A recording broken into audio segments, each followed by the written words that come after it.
Nasa 54 na fish cage operator ang tumanggap na ng tulong mula sa Bureau of Fisheries and Aquatic Resources of BIFAR sa Barangay Gaang, Corimao, lalawigan ng Ilocos Norte.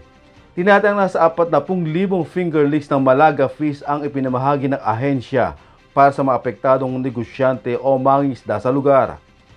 Bahagi ito ng rehabilitasyon at recovery program ng ahensya upang matiyak na makababangon ang mga coastal barangay na tinamaan ng kalamidad. Unang batch pa lamang ito ng mga benepisyaryo na napinsan ng Super Typhoon Egay at Bagyong Falcon.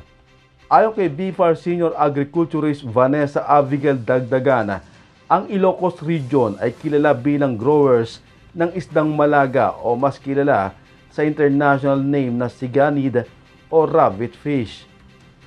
Bunsod ng makabagong teknolohiya, pwede nang makulture ang malaga fish sa mga cage o fish pond.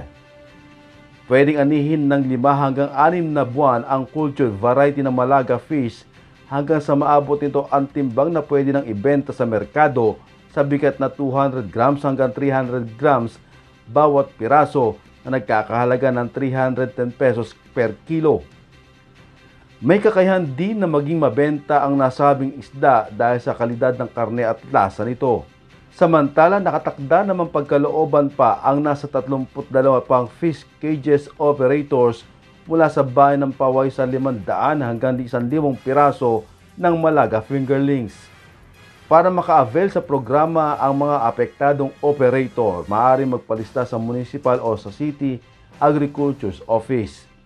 Sa tala ng BIFAR, nasa 39 na ektarya ang may potensyal na maging aquaculture area para sa brackish water na naayon sa siganid culture.